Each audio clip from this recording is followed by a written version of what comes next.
Alhamdulillah. Alhamdulillah wa syukurillah wa la hawla wa la quwwata illa billah. Asyhadu an la ilaha illallah wa asyhadu anna Muhammadar Rasulullah.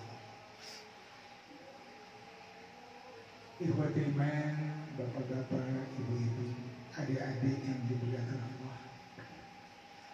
Kembali kita bersyukur Allah Subhanahu wa taala melimpahkan kepada kita kesempatan yang sangat berharga sehingga kita mampu memasuki hari-hari terakhir bulan Ramadan.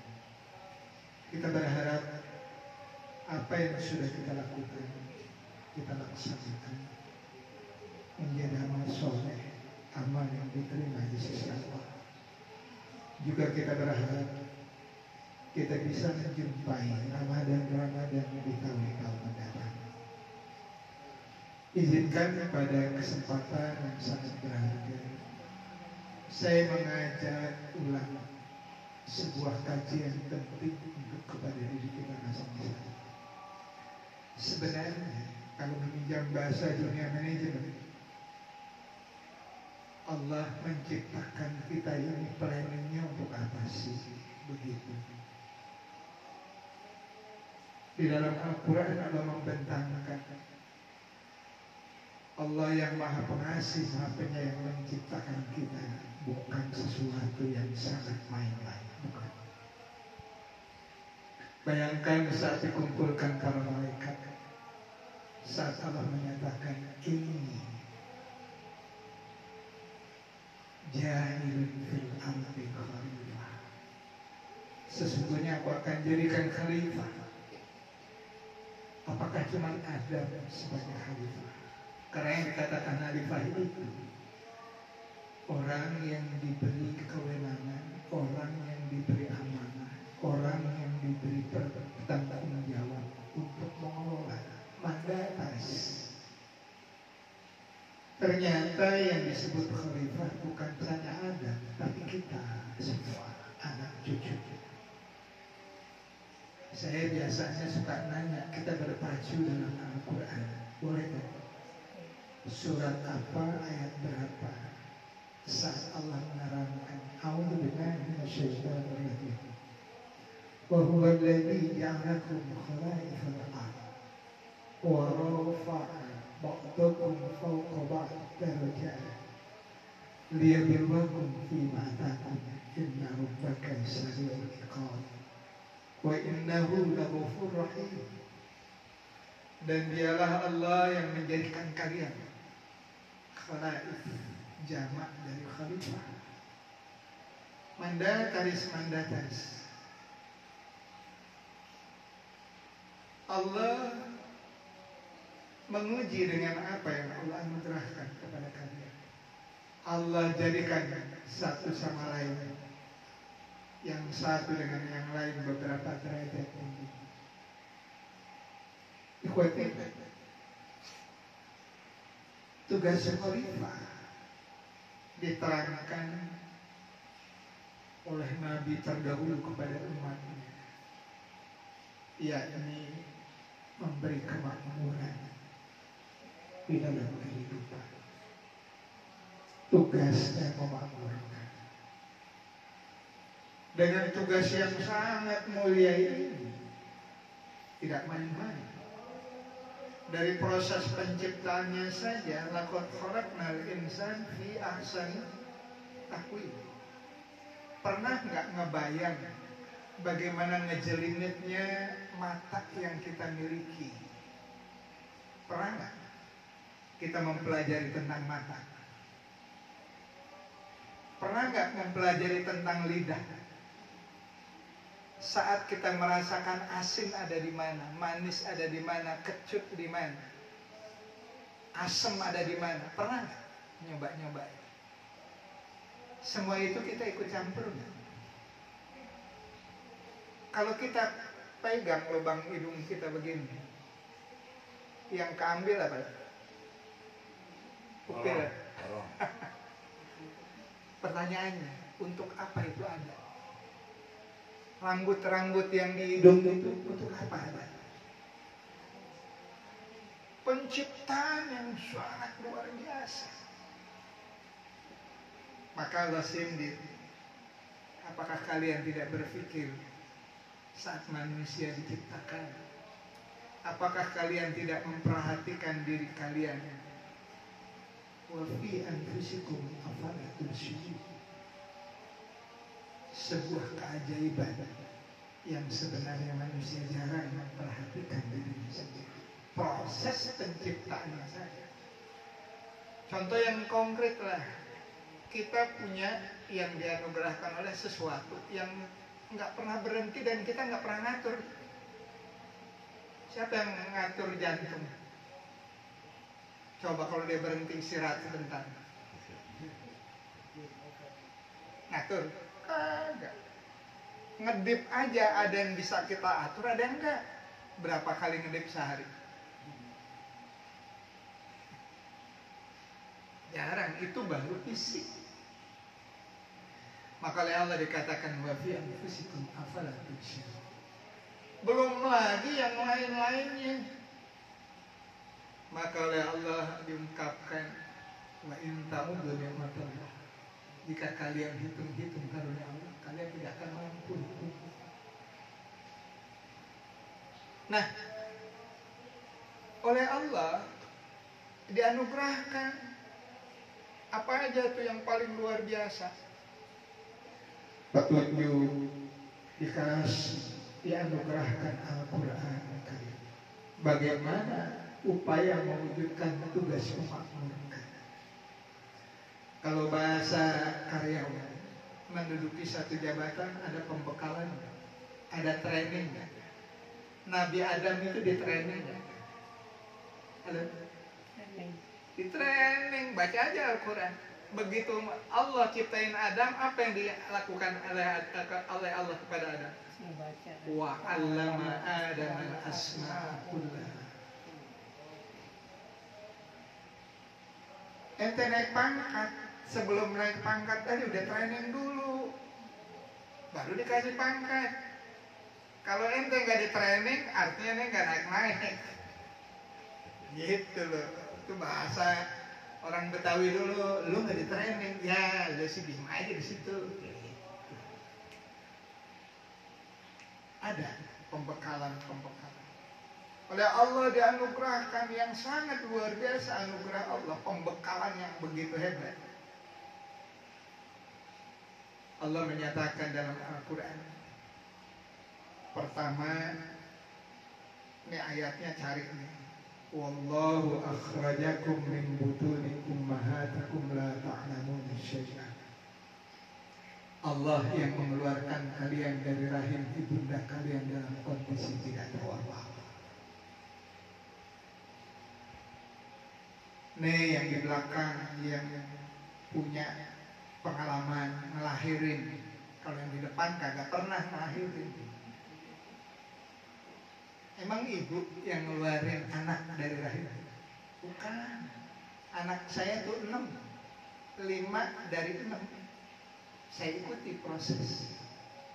Dokter ngelarang. Tadi saya bilang saya mau tahu. Hanya ingin membuktikan tadi. Ibu-ibu kan cuma diperintahkan tarik nafas, tahan, ngeden, ketawa. Benar nggak Bu? Ya. Ini tanya suaminya, ikutin nggak pada saat ngelahirin tuh anak? Ikut. Enggak, banyak di luar aja. Ibu-ibu kan cuma diperintahin tahan apa, tarik nafas, tahan, ngeden. Ngedennya ini setengah mati. Bertarung. Keluar tuh anak. Ada yang 3 kilo, 2,5 kilo. Yang keluar kan tuh tulang belulang yang diselimuti oleh daging. Bisa dibayangin. Keluar dari lubang yang segede gitu. Maka disebut wallahu akhrajakum min butuni ummahatikum. Manusia itu enggak sadar tuh keagungan Allah, kemurahan. Kemudian oleh Allah apa? Bekal yang paling luar biasa. Allah jadikan bagi kalian sam'a, daya dengar. Wala absor, daya lihat. Afidah. Afidah itu hati dan akal. Lakum tashkur, mudah-mudahan kalian bersyukur. Bekal yang luar biasa untuk mengelola kehidupan ini. Betul. Nah, karena tugas yang begitu luar biasa, bekal yang seperti ini seringkali, saya ambil contoh nih, dalam rangka memakmurkan kehidupan, doanya kira-kira apa, Bu, Pak? Doa yang diajarin. Kalau Pak Haji Bu Hajah itu mesti hafal nih ayat.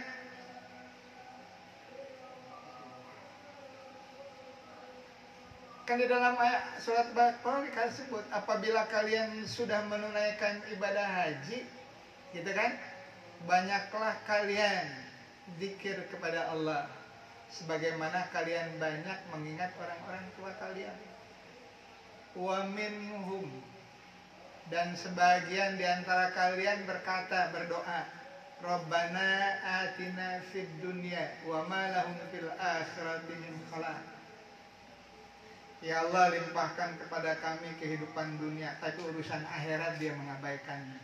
Wa minhum may yaqul Rabbana atina fid dunya hasanah wa fil akhirati hasanah wa qina adzabannar.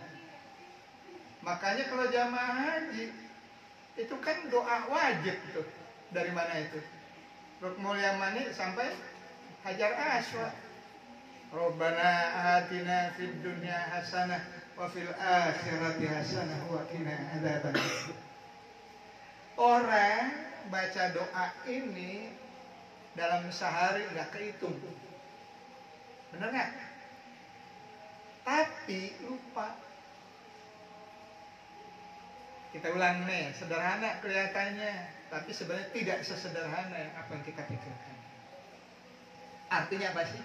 Rabbana atina fid dunya hasanah.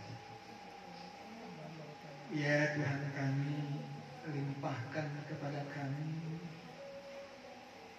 dunia yang hasanah.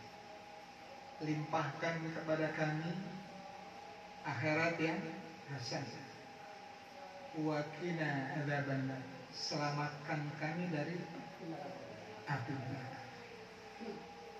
Doa itu bunyinya kami atau saya? Kami. Kalau kami sendiri atau rame-rame? Artinya doa itu mikirin semuanya. Mikirinnya bukan sendiri, mikirnya buat rame-rame. Semua berpikir, dididik bahasa keren kita, sejahtera bersama, dunia dan akhirat, sama-sama juga masuk surga. Itu loh. Jadi Islam tidak mengajarkan yang sifatnya sesuatu yang individualistis, tapi ingin mengajak semua sama. Fid dunia yang hasanah, fil akhirat hasanah, wa qina adzabannar. Itu prinsip pertama. Prinsip kedua di dalam Islam, doa itu mukhul ibadah, saripati ibadah. Dia juga disebut dengan ruhul ibadah, ruhnya ibadah. Doa harus diungkapkan dan dibarengi dengan ikhtiar untuk mewujudkan doa. Sekali lagi, doa harus dibarengi dengan ikhtiar, upaya yang sungguh-sungguh untuk mewujudkan doa itu. Pertanyaannya adalah ikhtiar apa untuk mewujudkan apa yang kita doakan tadi? Islam, di mana Allah Subhanahu wa Ta'ala yang Maha Pengasih itu menuntun mulai cara berpikir, cara bertindak, cara berbuat. Mari kita perhatikan apa yang diperintahkan oleh Allah Mulai dari cara berpikir. Halo, tolong nanti cari suratnya apa, ayatnya berapa. Kalau ketemu nanti itu PR ada hadiahnya yang disiapkan oleh Pak Haji. Amin, insyaallah. Insyaallah. Mulai Allah mengungkapkan dengan satu ayat yang begitu indah. Wabtaghi fima ataqallahu daral akhirah wala tansa nasibaka minad dunya wa ahsin kama ahsanallahu ilaik wala tabghil fasad innallaha la yuhibbul mufsidin. Gapai, raih olah kalian kebahagiaan akhirat dengan apa yang Allah anugerahkan di dunia. Jangan kalian abaikan kondisi kalian di dunia. Wa ahsin, berbuat ihsan, berbuat baiklah kalian sebagaimana Allah berbuat baik kepada kalian. Wa ahsin kama ahsanallahu ilaik wala tabghil fasad fil ardh, jangan kalian melakukan kerusakan di bumi. Innallaha la yuhibbul mufsidin, sesungguhnya Allah sangat tidak menyukai orang yang berbuat kerusakan. Jadi mulai cara berpikirnya, pastikan menggapai akhirat dengan apa yang Allah anugerahkan di dunia. Ngomong-ngomong, ada yang tahu nggak? Allah ngasih kepada kita kesempatan berapa kali mati. Allah mengingatkan kehidupan yang kita jalani, kita mengalami 2 kali kematian, 2 kali kehidupan. Suratnya dalam surat Al-Baqarah. Kaifa takfuruna billahi wa kuntum amwatan fa ahyaakum summa yumitukum summa yuhyikum summa ilaihi turja'un. Bagaimana kalian kufur kepada Allah? Kalian dimatikan, kemudian kalian dihidupkan, kemudian kalian dimatikan, kepada kami kalian kembali. Jadi prosesnya mati, hidup, mati, hidup terus. Maka sebenarnya kita disebut dianugerahkan terpilih dari yang lainnya untuk hidup di dalam keabadian. Wah, itu kata sastrawan. Hidup mati pertama pada saat belum ditiupkan ruh. Saat sang istri mengandung, Bu, kapan kandungan ibu itu bergerak? 4 bulan. Baru dia hidup. Summa sawwahu wa nafakha fihi min ruh, kemudian Allah tiupkan ruh daripadanya. Mulai dia hidup. Maka ibu-ibu yang hamil, begitu perutnya bergerak-gerak, senangnya luar biasa karena dia hidup. Tapi belum dihitung bilangan hari. Kapan dihitung bilangan hari? Ketika dia dilahirkan baru disebut 1 hari. Sampai kapan? Ada hidup ini seperti daun, begitu kata orang-orang tua dulu. Ada yang dipetiknya lagi muda. Daun apa yang dipetik lagi muda? Ada yang lagi tanggung, ada yang udah tua. Kalau yang muda apa? Contohnya teh. Kalau yang sedang, nah yang tukang makan lalap, Ayo saudara. Jalan tua. Ente diambil yang mana nih? Kaum muda. Ada yang umurnya 60 belum dipanggil walaupun udah batuk-batuk aja. Ada yang baru seminggu udah diambil gitu lah.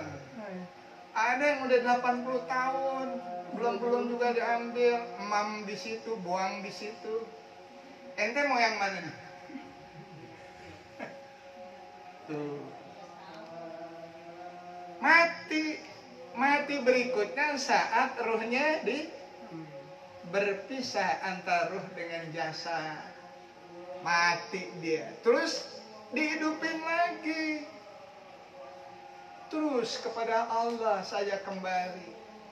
Nah, inilah yang kita sebut dengan yaumil akhir. Hidup yang panjang. Anda mau hidupnya nanti dikasih surga atau mau neraka? Targetnya waqina adzabannar. Selamatkan kami Allah dari neraka. Karena di sana cuma ada dua. Neraka atau surga. Berapa lama di surga? Khalidina fiha abada. Radhiyallahu anhum wa radu an. Dari kalimat wasyarah. Targetnya itu loh. Pastikan. Nah, bahasa orang tua dulu ada ungkapan sederhana kalau nasihatin, termasuk ibunda saya. Kalau ngajarinya dengan ungkapan begini, lu cari berkah ya, ntar dunia lu dapat. Senang. Kalau kita kan cara berpikirnya untungnya banyak, belakangan urusan. Kalau cari berkah berani nggak nyolong? Berani nggak Spanyol? Enggak. Spanyol apa tuh? Spanyol. Berani nggak nipu? Kan berani nggak markup? Wabtaghi fima atakallahu darul akhirah. Pastikan itunya.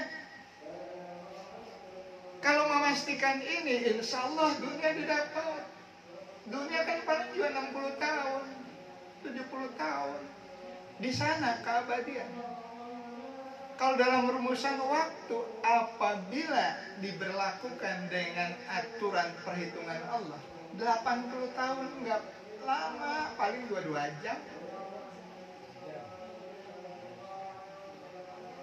Karena itu cara berpikirnya wabtaghi fima atakallahu darul akhirah. Saat berpikir wabtaghi fima atakallahu darul akhirah, maka mulailah anugerah Allah ini dipakai nih. Apanya? Afidah. Apa itu afidah? Pertama, bukan hanya akal tapi hati, kolbu.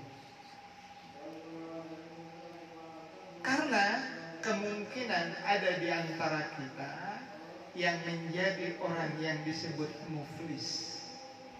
Rasulullah tanya, apa artinya muflis? Bangkrut. Orang yang merugi. Bangkrut ya?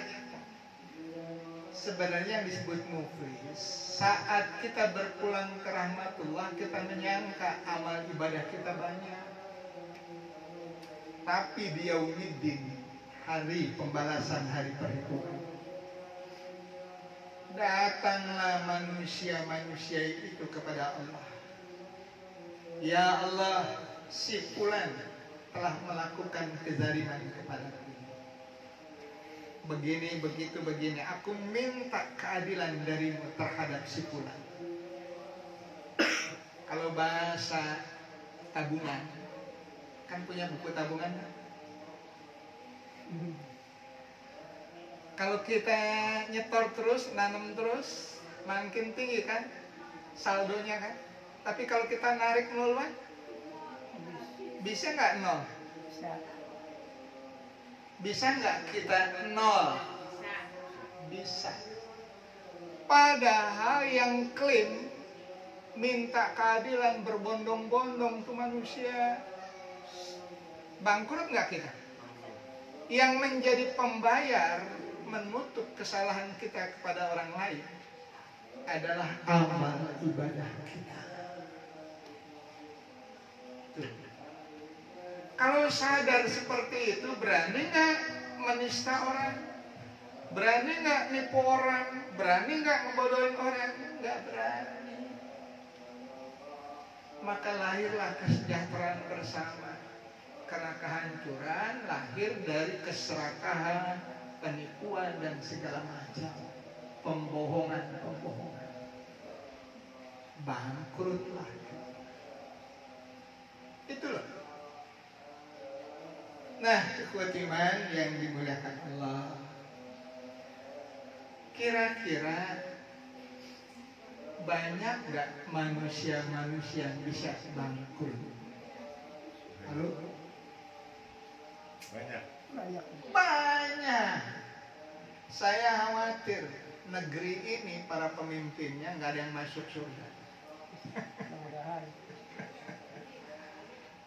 Karena kebijakan dan segala macamnya membodohi dan segala macam kecurangan. Yang ditipu bukan hanya seorang dua orang, tapi seluruh Indonesia.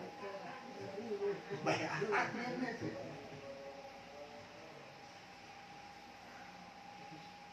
Kita mungkinkah jadi bangkrut? Mungkin. Pertanyaannya, mau nggak jadi bangkrut? Padahal kita bilang Rabbana atina fid dunya hasanah wa fil akhirati hasanah wa qina adzabannar. Atau kita mau nggak masuk neraka dulu tuh baru masuk surga? Disiksa dulu. Mau. Kagak mau, maunya kan lempeng aja.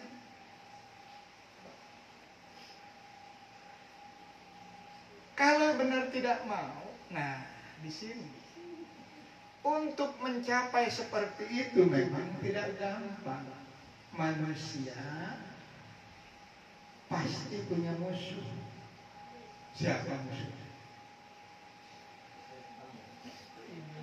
Iblis. Setan itu bisa juga berbentuk manusia. Mana yang paling berabe, yang paling berat? Iblis atau manusia yang pengikut iblis? Mengikuti iblis. Ya kelihatan. Iblis manusia. Mana yang lebih berbahaya? Iblis atau pengikut iblis? Walaupun dua-duanya bahaya, tapi yang paling bahaya Ya kelihatan iblis. buka nanti di rumah surat Ibrahim. Si iblis bilang, kalau anak Betawi bilang diartikan dalam bahasa Betawi, kan si iblis dimaki-maki nih sama pengikut iblis, karena kan siap masuk neraka. Mesti pertanggungjawaban lo. Oh, dimaki-maki lah. Si iblis bilang, jangan ngomelin gue, kan gue cuma ngajak-ngajak doang.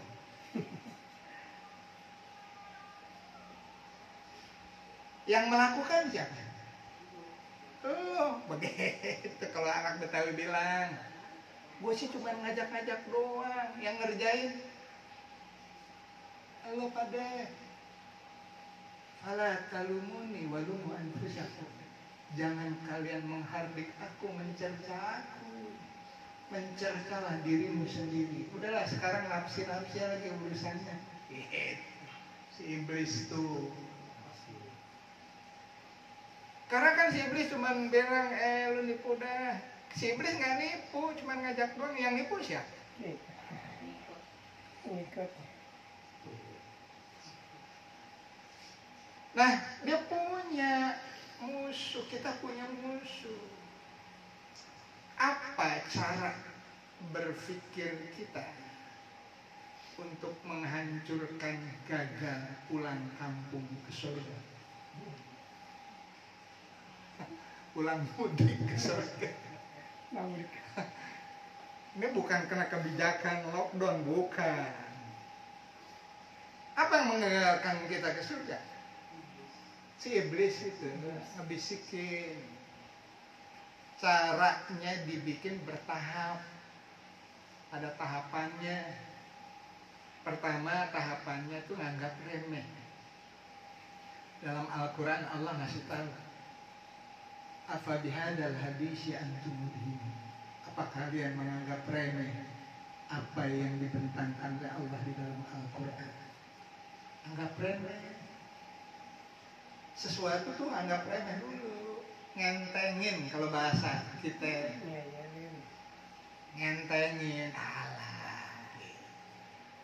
Suruh sholat ngentengin. Padahal sholatnya harus khusyuk. Ngentengin. Jangan.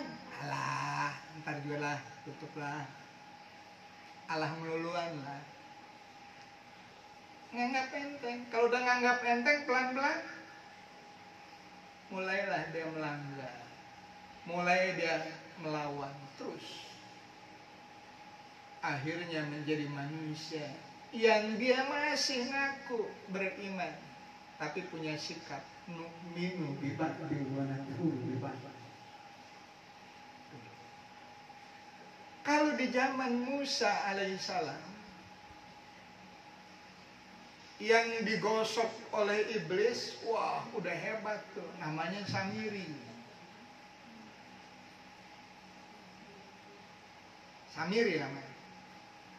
Dialah yang menggosok sebagian Bani Israel, umatnya Musa alaihissalam, melakukan pembangkangan. Maka oleh Allah diabadikan di dalam Al-Quran kelakuannya. Abaddalal ladzina zalamu qawlan ghairal ladzi qila lahum. Orang yang zalim itu menggantikan pernyataan perkataan yang harusnya dia tidak ucapkan.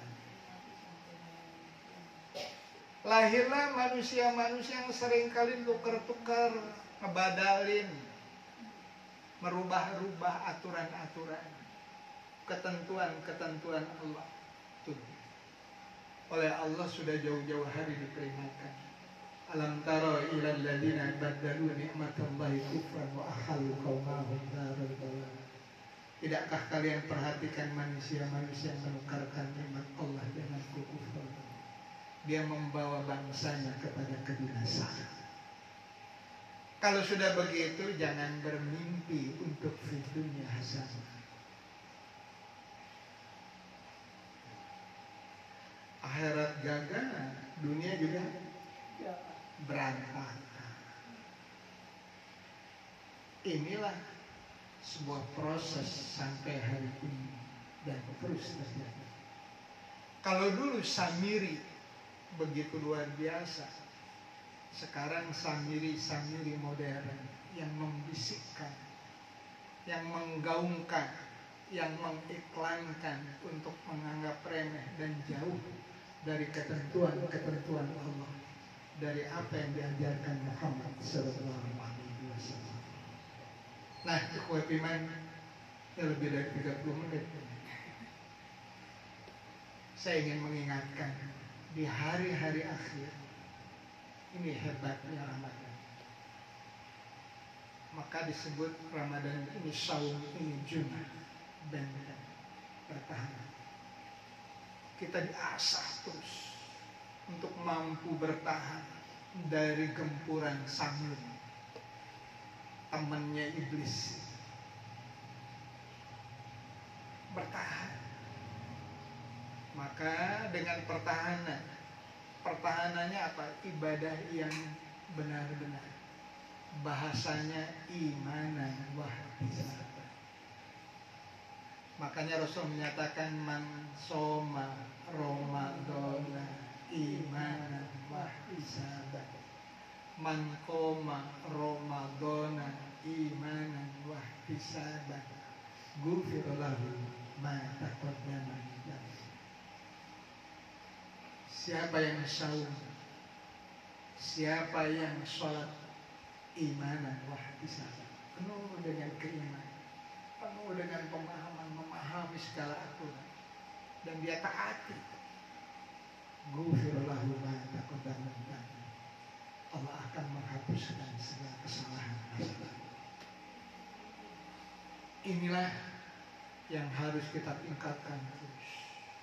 10 terakhir kita tingkatkan menjadi sebuah kebiasaan. selesai Ramadan, masuk Syawal. Kalau meminjam bahasa dunia manajemen, begitu kita meningkat terus, diapain supaya bertahan? Dibuat standar baru. Dia menjadi sebuah kebiasaan, dibikin standar supaya jangan turun. Kalau mobil lagi naik nanjak, nggak kuat, diapain? Tantangan. Diganjel. Iya. Diganjel, dibikin standar. Begitu diganjel, naikin lagi, naik, ganjel lagi. Ganjel lagi. Nah, ini sebuah kebiasaan peningkatan. Sehingga selesai Ramadan, keluar Ramadan, Syawal, lahir pribadi yang berbeda.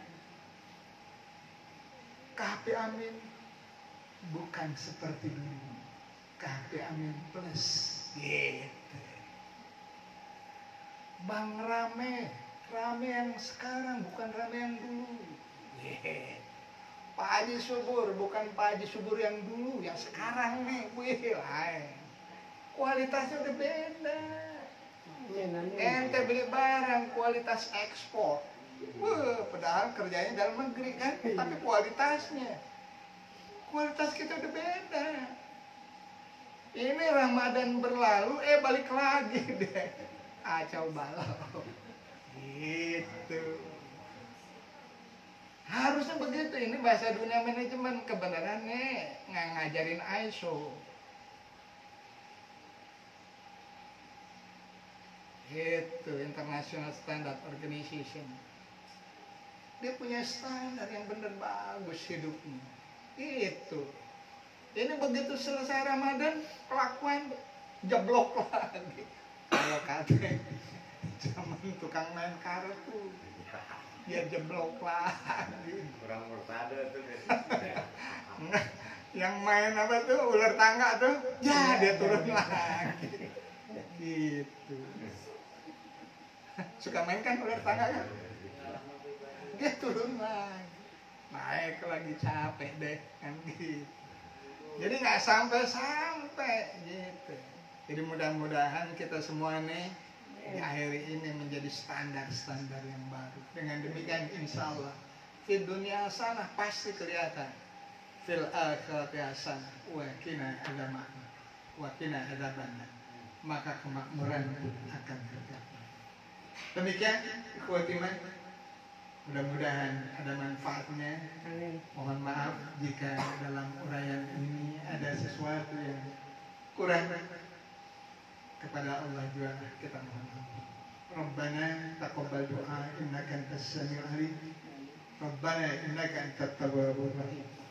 Rabbana atina fid dunya hasanah wa fil akhirati hasanah wa qina adzabannar. Amin ya rabbal alamin. Assalamualaikum warahmatullahi wabarakatuh.